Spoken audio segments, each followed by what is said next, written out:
Hola, ¿qué tal? ¿Cómo están? Bienvenidos a Cómo Vivir en Plenitud. Vamos a seguir hablando de lo que construimos y destruimos.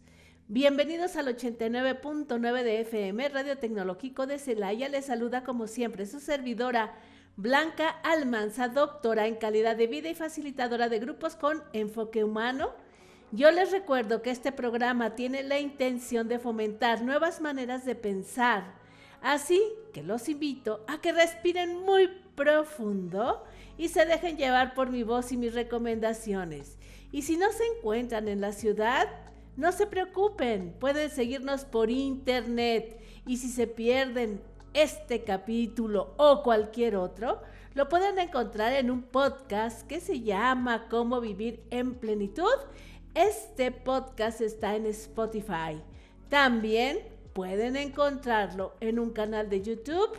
Entran a YouTube y escriben Cómo Vivir en Plenitud canal y ahí van a encontrar este y todos los capítulos anteriores. Y como les decía, hoy vamos a hablar de lo que construimos y destruimos, segunda parte.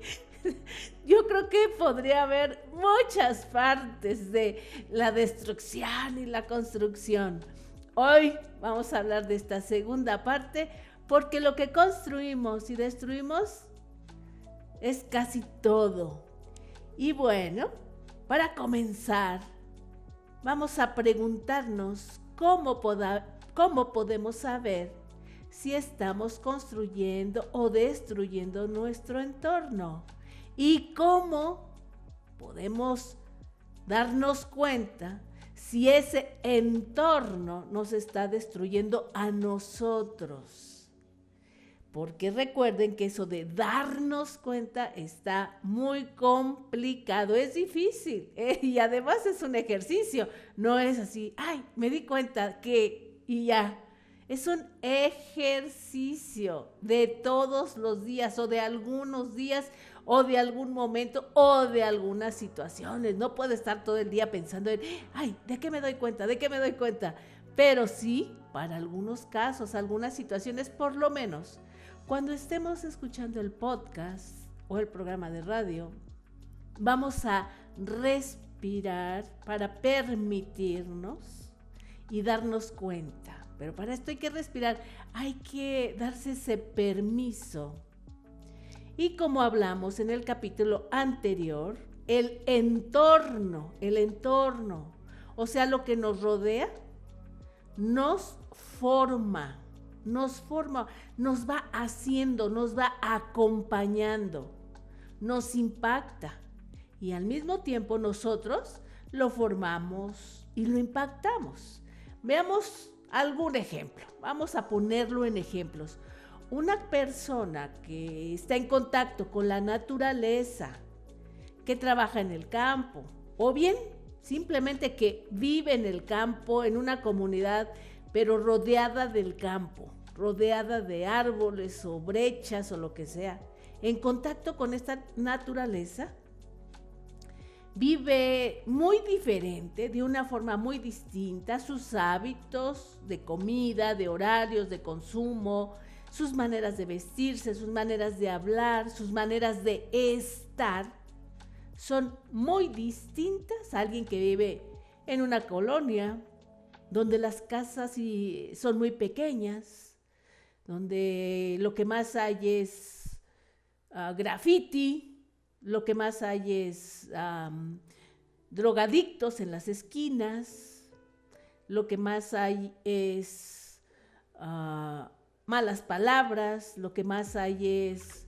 mucho, incluso este contacto físico, porque cuando las personas vivimos en casas muy pequeñas, en habitaciones muy pequeñas, el contacto físico es mayor.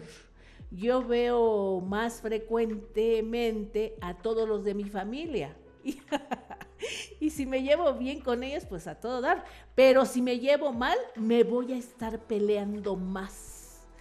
Este roce de todos los días, de formas de pensar, de hábitos, de consumo, entre las personas, sobre todo en unas casas cuando viven hacinados, y son personas jóvenes, o personas ya adultas, el roce va a ser mayor que las personas que viven con patios, corrales o cerca del campo o de la naturaleza. Hagan de cuenta que estos lugares se vuelven como bombas de tiempo, estos espacios tan pequeños, porque ahí convergen todas las emociones y este roce constante me está formando a vivir en pequeñas comunidades violentas. Por eso el entorno me construye y al mismo tiempo puede destruirme. Veamos otro ejemplo para que entendamos cómo el entorno nos puede impactar. Y nos puede impactar de forma positiva, negativa o por lo menos ser más neutral o más llevadero cuando me doy cuenta y hago ciertos cambios. Imagínense una persona presa, ¿sí? En la prisión, que está presa. ¿Cuál creen que sea su entorno ya adentro? Conviviendo con otros delincuentes que son de alta escuela, que ya tienen más grados de delincuencia. ¿Cómo será? Se va a ver impactado, hagan de cuenta que fue a una escuela a delinquir. Incluso para todos estos delincuentes que son peligrosos, lo que sea, ¿cómo es su entorno? Hacinados en celdas. Es un castigo ir a la cárcel.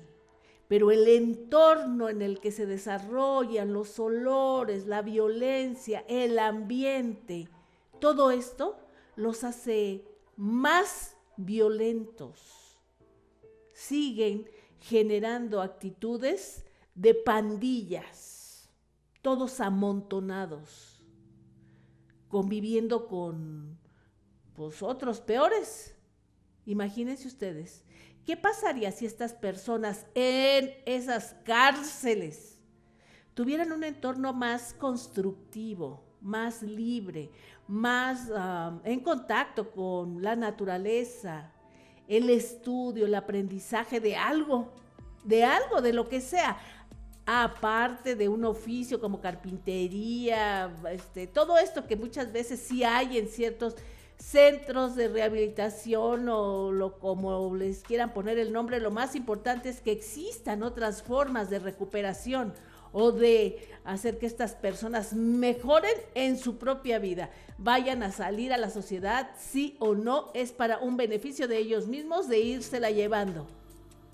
Obviamente, habría que tener para ellos este contacto con este aprendizaje, algo que tuviera que ver pues con las humanidades, con la religión, con la espiritualidad o cualquier cosa por el estilo, para que crecieran en su propio desarrollo personal. Pues ya están ahí encerrados, ya son clientes cautivos, no creo que les haga daño, no iría contra sus derechos humanos, quizás su vida cambiaría.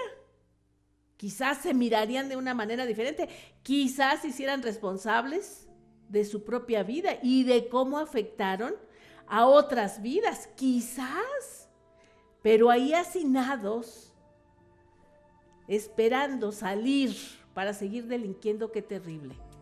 Entonces, así es el entorno, depende de nuestro entorno, cómo nosotros nos vamos construyendo sin darnos cuenta, incluso lo que les decía, lo que comemos. Si estamos rodeados de puestos de tacos, lo más seguro es que comamos tacos, por ahí se va a ir nuestra dieta. Si estamos rodeados de frutas y ensaladas, por ahí se va a ir nuestra dieta. Todo influye y todo nos impacta. Vamos a terminar siendo tacos andantes, vamos a terminar siendo tamales andantes y cosas por el estilo. Ese entorno hay que verlo y hay que observarlo. Vamos a volver a esta pregunta inicial. ¿Cómo sé que el entorno me está destruyendo? Por ejemplo, cuando en mi familia yo soy violento, lo más seguro es que mi entorno me esté provocando la violencia. Mi entorno. En mi casa, seguramente mi papá grita y golpea a mi mamá, golpea a mi hermana, a mi hermano, se lía a golpes con mis hermanos, su manera de resolver todo es con golpes, mis primos. Entonces ese entorno violento me está haciendo violento. Y muchas veces podemos pensar que no somos violentos. Es que no soy violento, hay violencia pasiva. Hay violencia pasiva, el silencio, la indiferencia, eso es violencia, esas son formas de violencia, son maneras de violencia. Algunos dicen que hay violencia positiva. Eso ya sería otro programa y estaríamos a otro nivel de entendimiento. La que nosotros conocemos, estas formas, actitudes, el que llega y avienta la puerta, el que llega y ni siquiera dice ya llegué, se sienta, ya llegó el jefe, ya llegó el patrón, o la jefa, o la patrona, o el que llega y descompone el ambiente que está con sus preguntas. ¿Qué pasó con esto? ¿Qué pasó con lo otro? ¿Ya hicieron esto? ¿Por qué está esto aquí tirado? En esta revisión. Eso es violencia. Eso es violencia y es probable que este entorno esté haciendo a alguien violento. Y todavía van a decir, pero ¿cómo me doy cuenta? Pues yo siempre he sido así. El principio del que dice yo siempre he sido así y en mi casa siempre fuimos así, ya es violencia. ¿Por qué? Porque implica que los demás pues nos tienen que aguantar. ¿Me tienes que aguantar? Eso es violencia. Así se los digo. No, entonces ya todo es violencia. Pues muchas cosas sí. Y se pueden hacer sin ejercer violencia. Por lo menos hay que probarnos y hay que entrenarnos para después decir, ¿saben qué? A mí me gustaba más como era antes yo, bien violento. Ahora ya soy bien pacífico. Hay que darnos cuenta. Muchas veces una manera de darnos cuenta, los padres, sobre todo los padres de familia, es a través de los hijos. A través de los hijos, si mi hijo me contesta de cierta forma, si mi hijo no me respeta, me quiere dar una patada en las espinillas, si mi hijo me hace algo, quiere decir que lo aprendió en algún lugar. Van a decir, no, pues aquí no, que yo nunca he dicho por favor, hay que tener un gramo de humildad. A lo mejor porque lo que dejé de hacer, porque el niño ve puros programas violentos, pero entonces ¿dónde está mi trabajo? ¿Dónde está mi chamba de estar verificando qué está haciendo mi hijo mientras que yo estoy en el WhatsApp o en el Facebook o en donde sea? ¿Me explico? Lo que hago y lo que dejo de hacer es mi trabajo. Y si, por ejemplo, ahora he escuchado hasta que desde el kinder los niños son malos de Malolandia y violentos, si me hablan porque mi hijo tiene ciertas conductas antisociales y ya le están haciendo reportes desde el kinder, imagínense ustedes, un niño de kinder, santísimo niño de kinder, y ahorita que ya les mandan llamar porque los niños tienen conductas antisociales, pues ahí va a empezar su carrera delictiva si no me doy cuenta, si me mandan llamar por situaciones de conducta.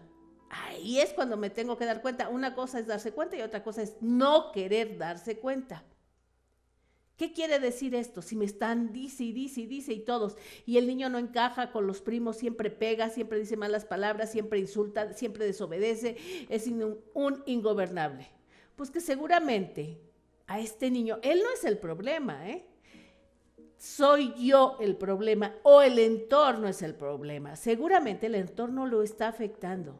Sus papás se pelean, se gritan, se dicen. O a lo mejor el niño está abandonado. O a lo mejor este niño, porque es un niño muy pequeño, entiendan, es un niño muy pequeño cuando está en preprimaria o en el kinder. A lo mejor este niño está siendo abusado por algún familiar, hermano, etcétera. Cuando digo abusado no estoy hablando sexualmente, estoy hablando físicamente, estoy hablando de golpearlo, de pegarle, de hacerle cualquier cosa. Y esto mismo, casi lo mismo, es cuando el niño está en la primaria, porque son niños menores de edad. Y cuando el niño está en la secundaria, también. Y si mi hijo está en la preparatoria, también. Yo lo construí. Esa es mi obra maestra. Si mi hijo tiene conductas que ameritan una sanción, el problema no es él, es el entorno. Por eso les digo que hay que cuidar los entornos y también cómo mi hijo afecta al entorno. Si maltrata a los animales, si maltrata a los demás, si maltrata a sus hermanos, él está haciendo que el entorno vaya deformándose. El medio en el que se está desarrollando es muy importante, por más que le demos vueltas. Y para los papás que digan que ellos son unos santos bajados del cielo, de verdad, por amor de Dios, tengan este momento de humildad y dense cuenta de cómo es el entorno, lo que están construyendo. No es que sean malos padres, bueno, algunos sí, algunos definitivamente sí, hay que darles una certificación de malos padres. Algunos otros quizás es que no se dan cuenta, quizás han tenido que esforzarse mucho para darles algo mejor a sus hijos y los dejan solos por muchos tiempos. Si se hacen conscientes, si nos hacemos conscientes de eso, de verdad ya es un gran avance. ¿Sabes qué? Es probable que sí, es muy probable que así sea.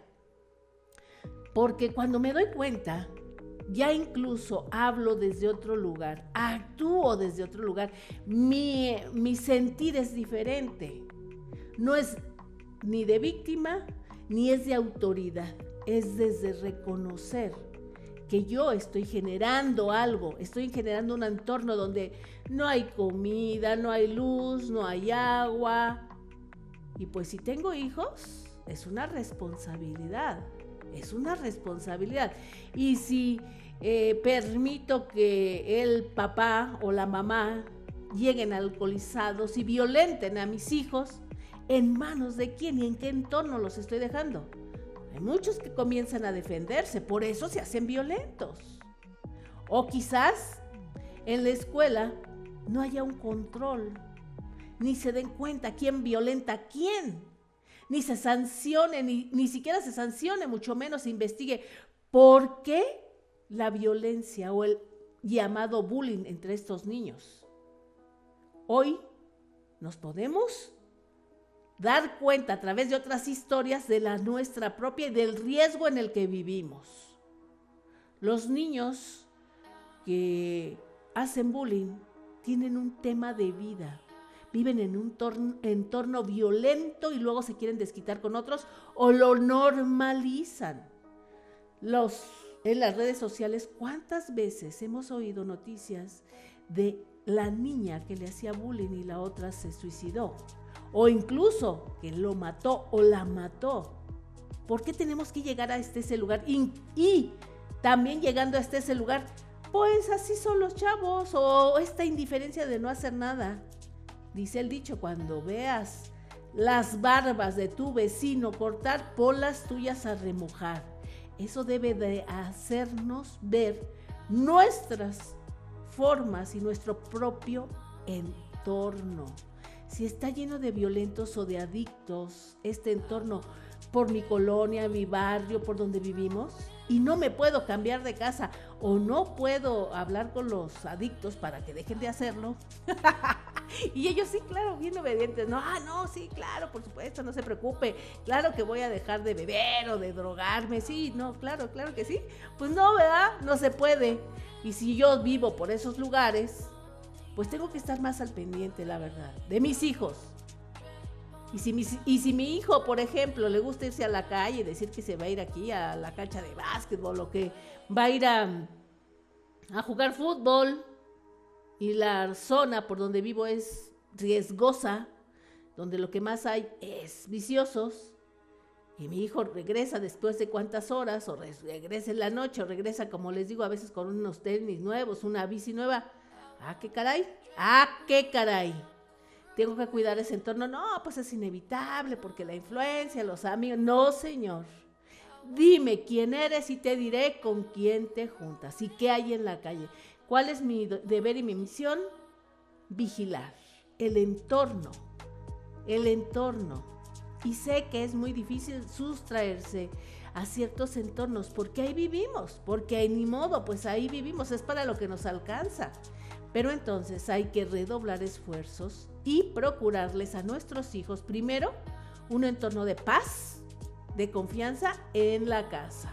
Luego, el contacto con este entorno deportivo, donde a los muchachos les gusta competir, donde les gusta el reconocimiento, y puede ser a través del deporte. El contacto con la naturaleza para ir a caminar, escalar, correr en algún lugar cercano. Otra manera es el contacto con el arte, el dibujo, la pintura. El graffiti no es arte, perdón, no es arte. Este arte con personas que les gusta dibujar, que les gusta pintar. Y el contacto y este entorno con la familia. La importancia que debemos de generar estos entornos familiares, de visitar a los abuelos o atender a los abuelos o traer a los abuelos. ¿Para qué? Para hacer un entorno más amigable. Cuando hacemos todo esto, estamos cuidando el entorno y a su vez no estamos permitiendo que nuestros hijos, los chavos o los que sean de adultos, afecten el entorno, que no destruyan el entorno, para que valoren a las personas más que a las cosas. Debemos de valorar la vida, debemos de valorar más a las personas. Y digo yo, así debería de ser. No necesitamos que alguien nos lo diga, ¿o no? ¿Y por qué tenemos que valorar más a las personas que a las cosas? Pues muy fácil. Porque simple y llanamente a todos nos gusta ser valorados, ¿sí o no? A todos nos gusta ser atendidos, a todos nos gusta ser tomados en cuenta. Pero ¿cómo lo vamos a hacer si lo que más nos importa son las cosas, son los objetos? Antes que ni yo mismo, ni ese amor propio, esa autoestima. Hay que valorarnos. Y decía yo, ¿cómo sé si yo estoy destruyendo mi entorno? Ay, pues digo, nos haríamos tontos. Pues si no respetamos la naturaleza, los árboles, si tiramos basura, si desperdiciamos el agua, que me tienen que decir, no desperdicies el agua, porque como no tengo conciencia, pues ahí la tiro. Si desperdicio la luz, la energía eléctrica, si me robo el agua, si me robo cualquier cosa, cualquier servicio, la luz, si me robo lo que, pues no sé, lo que esté enfrente de mí, los lápices, las plumas, las cosas, las hojas de mi área de trabajo, pues digo, estoy destruyendo mi entorno, lo estoy destruyendo, porque esa falta de árboles destruidos, por ejemplo, van a provocar cambios climáticos. Ay, si por un árbol uno diría, ¿no? Ya los escucho. Ay, por un árbol. Pues sí, nada más que, ¿qué creen? Son muchos los que tienen esas brillantes ideas. Son miles y son millones. Y se multiplica la maldad. La maldad se contagia. El entorno hace... el entorno de maldad hace a gente mala. Hace a gente insensible. Y si no hay árboles, y si ya alteré el clima y esto y lo otro, pues va a llover cuando no tiene que llover, va a hacer frío cuando no haya frío, pues todo lo que es los productos agrícolas, pues se van a ver alterados. ¿Por qué? Porque alteré, sí, yo ayudé, yo promoví eso, aunque sea yo y mi cabeza, una sola persona, sí, porque la suma de todos es la que hace el entorno. Y luego, pues se hace el calentamiento global y todas estas cosas que se discuten como si no existieran, pues lo más seguro es que con un calorón así, la afectación más rápida que les puedo decir es que con un calorón no voy a poder dormir.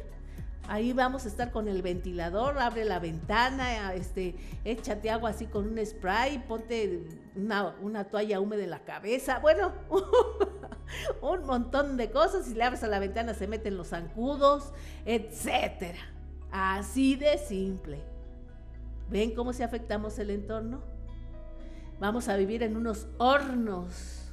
Además, si yo afecto el entorno tirando basura en las calles, pues lo más seguro es que con la lluvia las coladeras se vayan a tapar y mi casa se puede inundar. Y adiós mi refrigerador o mi estufa o lo que compré, lo más preciado, adiós mi teléfono, creo que es lo más preciado hoy en día. También un día, si desperdicio el agua, pues me voy a quedar sin agua. Pues ni para lavar los trastes, ni para ir al baño. Voy a andar buscando un baño en una gasolinera porque ni para ir al baño va a haber agua. Y yo quiero pensar en que más de alguno se ha quedado sin agua.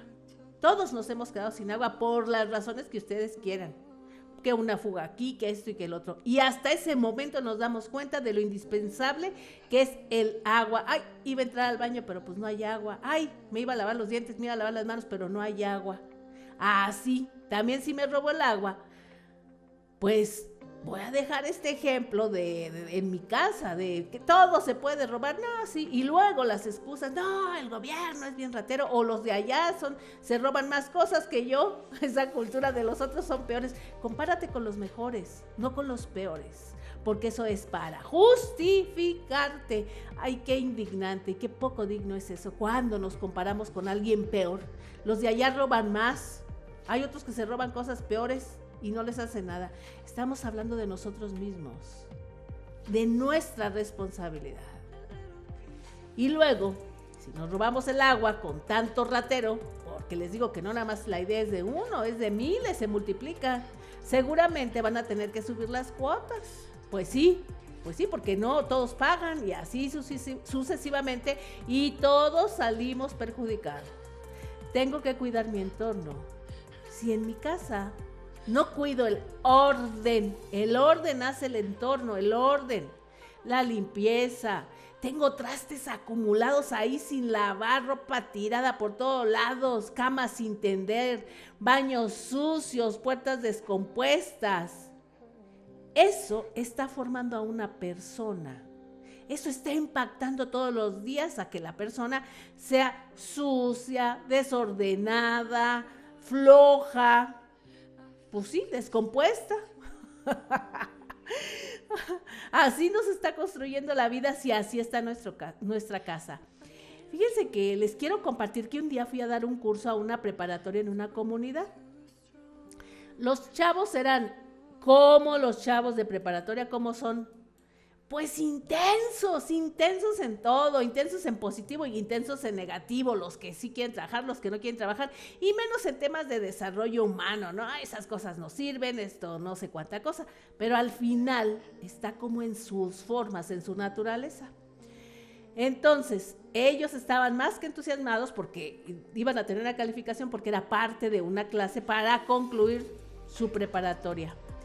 Y obviamente lo que más escuchaba ahí eran pues sus proyectos de vida, estas ilusiones que tenían todos estos chicos de prepa para seguir estudiando.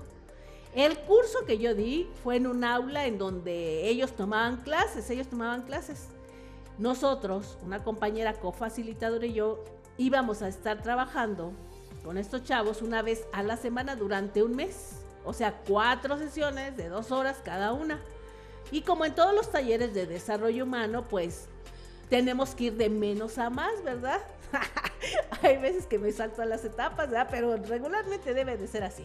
Vamos de menos a más. A veces me salto etapas para calibrar el aceite. A ver, ¿de qué estamos hechos? Muchos que dicen que yo y que tú y que acá y que no sé qué.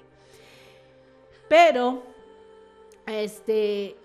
nosotros así como tenemos que hacer como un diagnóstico para ver cómo es el comportamiento y qué sería lo que podíamos trabajar con ellos y que más les fuera útil en ese corto tiempo, porque de algún modo es poco tiempo para tener un desarrollo, ¿no? Ahí nada más es para abrirles la ventanita y darles una probadita de cómo pueden vivir mejor o cómo ellos se pueden autoconocer. En este diagnóstico, para comenzar, en mi observación, el aula no tenía ventanas, tenía unas pequeñas ventanitas en la parte de arriba del salón, pues que además tenía unos cortineros a medio caerse, con unas cortinillas todas sucias, medias rotas, y no tenía ningún sentido tener estas cortinas allá arriba donde nadie puede ver. ni para afuera ni para adentro. También no había orden, porque no había filas en el salón. No había filas, de verdad, estaban como amontonaditos, así como que hacían sus grupitos, y así los maestros les daban clases. No había orden, no había filas, el maestro no podía pasar por en medio de ellos, y eran más de 40 chavos en el aula. Hacían sus grupos, no estaban alineados. Así, imagínense cuánto batallar, y ya desde ahí cambia, este es el entorno. Y luego, pues como no había esta idea de orden y de autoridad y de nada, casi todos sacaban su teléfono, pues mientras tú hablabas de que se iba a tratar el taller, de esto y lo otro. Como este experimento, y como les digo, para medir el aceite, calibrar estos aceites, pasamos una canastita y les pedimos que pusieran ahí sus teléfonos, que iban a estar seguros, iban a estar a la vista de todos, nadie se los iba a robar. No, bueno, casi un imposible. Sentían que les pedíamos que el alma, la mitad de la vida, les costó tanto trabajo. Hubo quien en vez del teléfono aventó a la cesta una calculadora, de verdad, una calculadora y no el teléfono. ¿Para qué? No lo sé. También hablaba, pues estamos en este ejercicio de vamos a presentarnos, preséntate de la manera que quieras, con una palabra que te guste, como te identifiques. Había esta violencia, a veces implícita y a veces explícita entre ellos. Había niños jóvenes muy tímidos porque apenas se levantaba a presentarse uno u otro y los demás empezaban a reírse. No había esta parte de orden y de respeto sobre el otro. Pero en momentos en el desarrollo del taller, como les decía, que estuvimos trabajando con ellos por semanas, teníamos que trabajar en equipos. Y los equipos se hacían de manera aleatoria, no sus grupos. Les costó mucho trabajo entender eso, les costó mucho adaptarse porque les caía mal fulanito, porque esto, porque lo otro. Tuvimos que hacer mucho trabajo de integración y de verdad, el que se sentaba de un lado opuesto al otro ni siquiera conocía la vida del otro. Se caían mal y ni siquiera sabía nada de su vida a lo largo de estos 3 años que habían estado ahí juntos. La falta de conocimiento entre unos y otros y escuchar sus historias de vida de cada uno de ellos los llevó por lo menos a desvanecer sus diferencias, porque llegaban a ser muy marcadas. Llegó un momento en que había que recorrer las bancas porque teníamos que trabajar en equipos y hicimos los equipos de manera aleatoria. Debajo de las bancas había todo tipo de basura acumulada, frituras de refrescos, así, hojas, de todo había. En las orillas del salón había unas losetas así como amontonadas, libros, hojas de reciclaje, todas detenidas con un palo. Digo yo, con esta observadora crítica, imagínense, en un aula de clases no tiene sentido que haya material de construcción, ni basura debajo de las pupitres, de las bancas, no tiene sentido, ¿o sí? Luego ya avanzando el taller trabajamos en equipo y todos se sentían como más cómodos si trabajábamos sin los pupitres, porque pues hacían carteles, trabajaban, hablaban, compartían sus momentos más importantes durante su preparatoria, etcétera. Entonces, ese tipo de trabajo que se hace, ¿no? Y había que dibujar. Entonces, cuando terminamos por hacer todas las butacas y para los lados, nos dimos cuenta que a algunos les tocó sentarse en el piso del salón donde faltaban losetas. Había muchos espacios de cemento y todos llenos de tierra, terminaron los chavos todos tierrudos. Y entiendo que hay escasez de recursos en todos lados, no hay dinero que alcance para nada, y menos si no trabajamos y no lo producimos. Pero necesitamos espacios y entornos más adecuados para el estudio, donde los chavos puedan estar cómodos.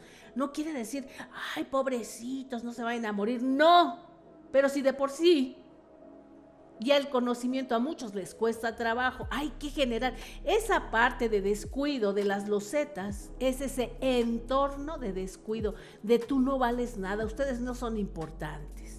Así se va acostumbrando y vamos moldeando a esas personas.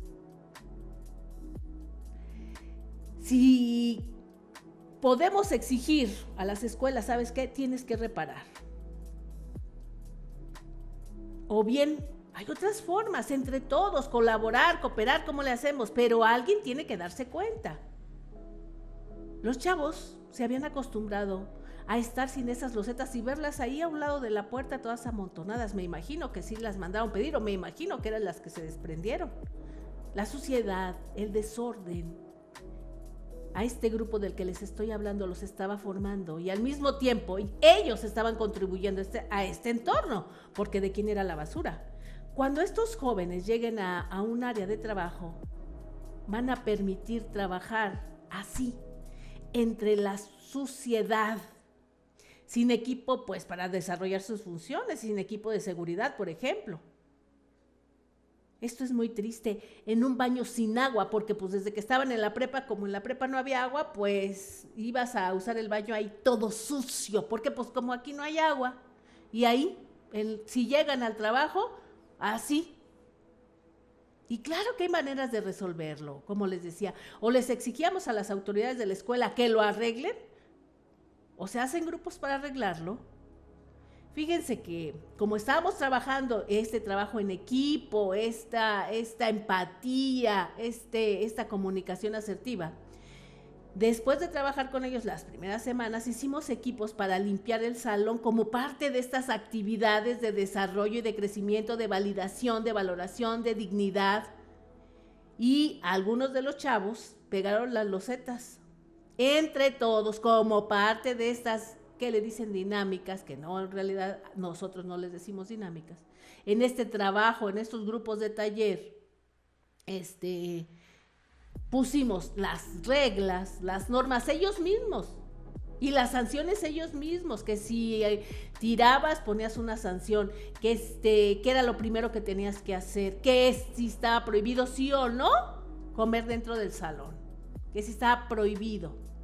No necesitamos a veces que la autoridad nos diga cómo, nosotros nos podemos poner de acuerdo, que si se requiere, pues a lo mejor que haya alguien que coordine, un facilitador, que obviamente, como si dice su nombre, que facilite que las cosas sucedan, que ponga la mesa para que pues no haya disputas y no se genere un ambiente más violento del que hay.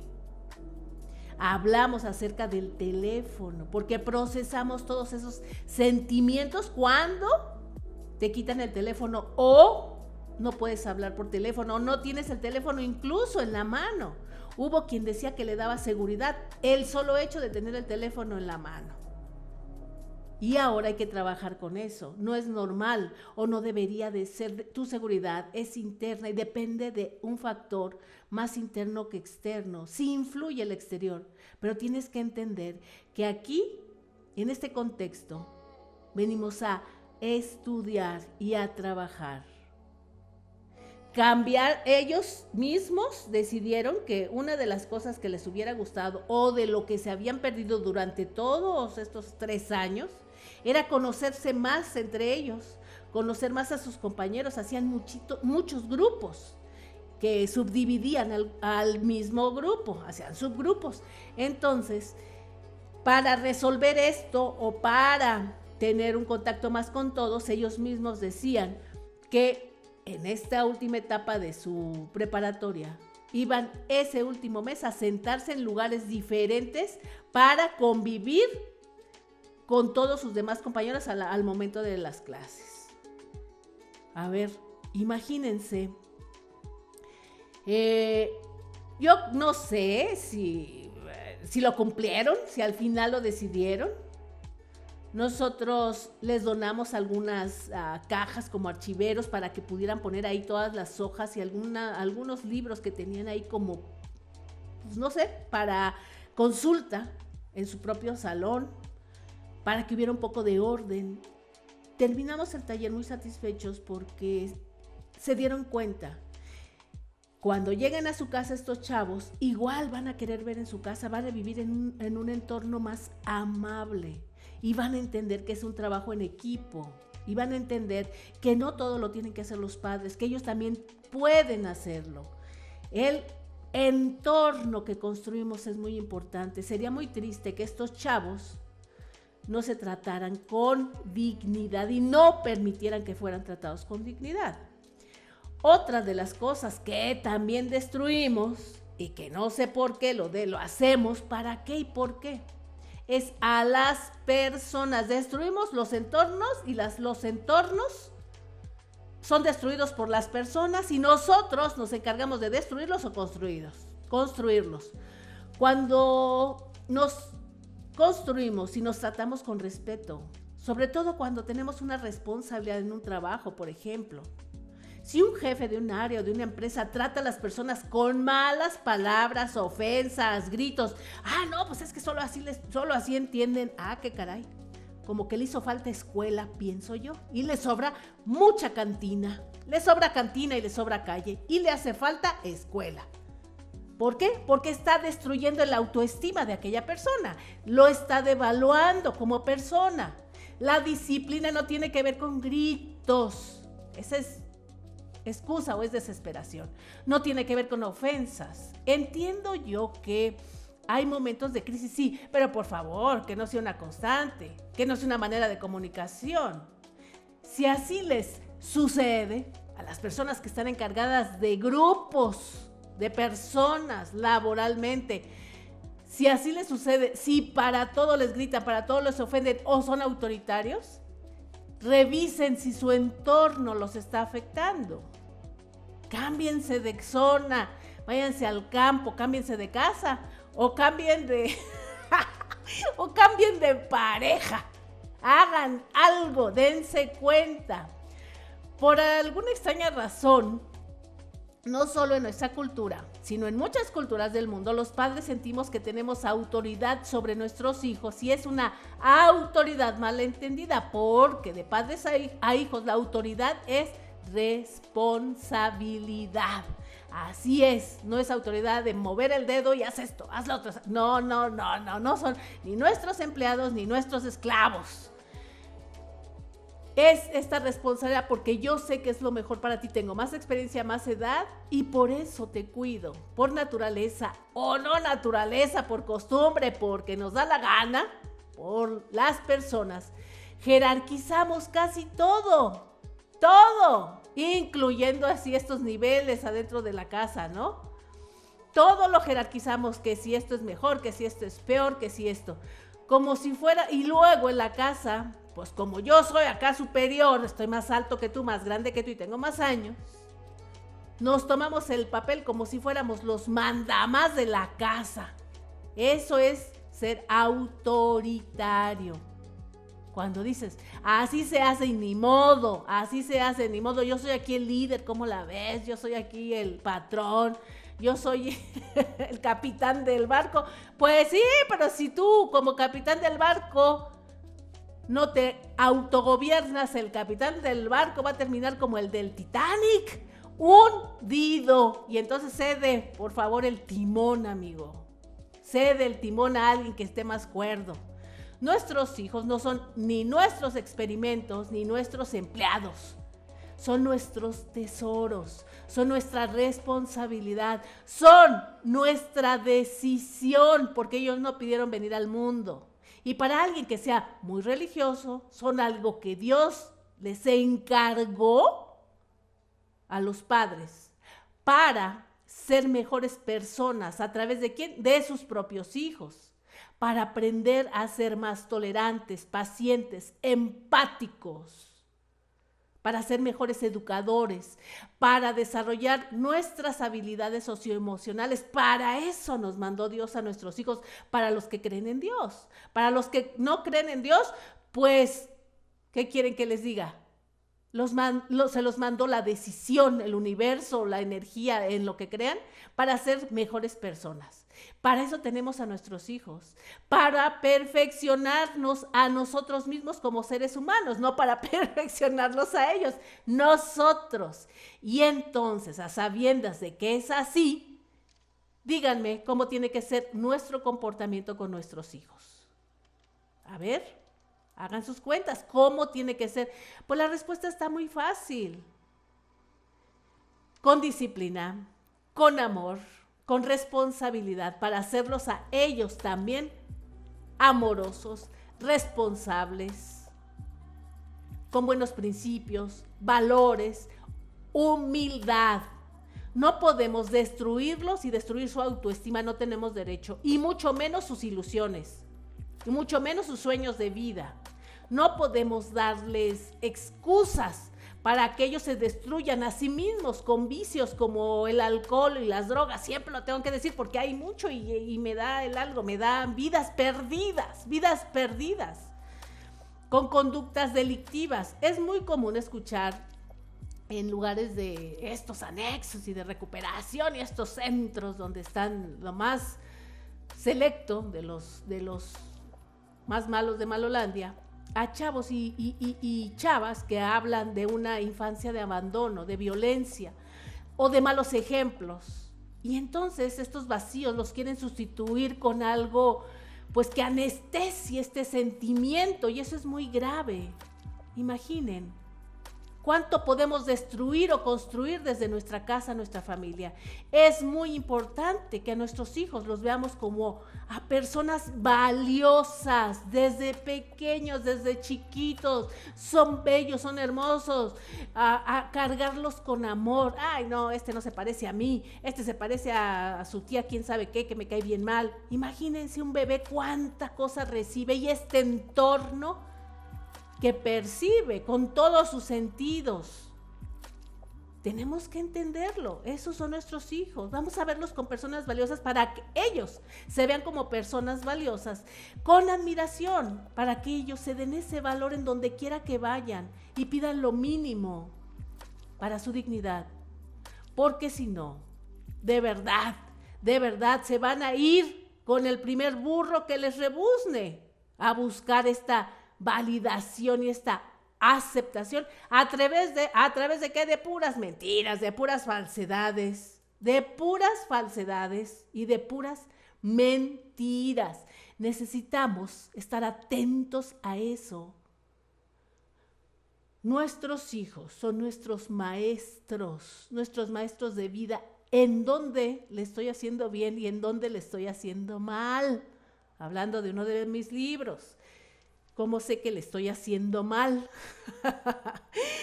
Y si yo como este principio fundamental, la génesis, este principio fundamental, lo que está dentro de mí, entiendo esto, que no tengo aquí la jerarquía mayor, ni soy el patrón, ni soy el que manda y dice que sí, que no, y lo que está bien y lo que está mal. Si yo me doy cuenta y no jerarquizo a los hijos, este es mejor, este es peor, este se parece a mí, este se parece a tu familia, este parece a la familia de quién sabe quién.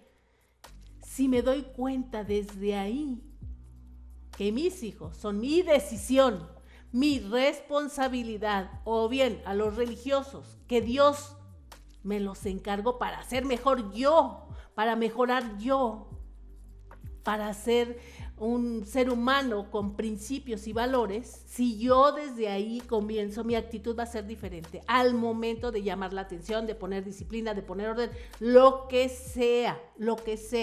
Pero ya ese principio, cada quien tiene sus formas, cada quien tiene sus costumbres, hasta incluso ahí a quien le gusta decir malas palabras, ahí qué podemos hacer, de preferencia no, si humillan menos.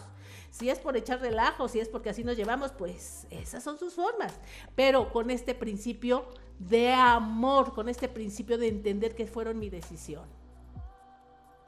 No hay peor ciego que el que no quiere ver lo que promueve con sus acciones y este entorno. Y si hay entornos peligrosos que no sé, me están afectando, pues cambien. Modifiquen, váyanse a otro entorno, váyanse a vivir al campo, en una choza, debajo de un árbol, lo que sea. Experimenten, pero no háganse responsables y vean el entorno que están construyendo. Y para finalizar y en este sentido de la construcción y la destrucción, les voy a compartir una frase de Marie Curie que dice, Marie Curie, que fue una física química polaca nacionalizada francesa, que fue premio Nobel de Química y premio Nobel de Física, nada más, imagínense ustedes si sabía algo, la mujer. Ella decía esta frase: nadie puede construir un mundo mejor sin mejorar a las personas. Cada uno debe trabajar para su propia persona. Esta es una frase de esta ilustre persona.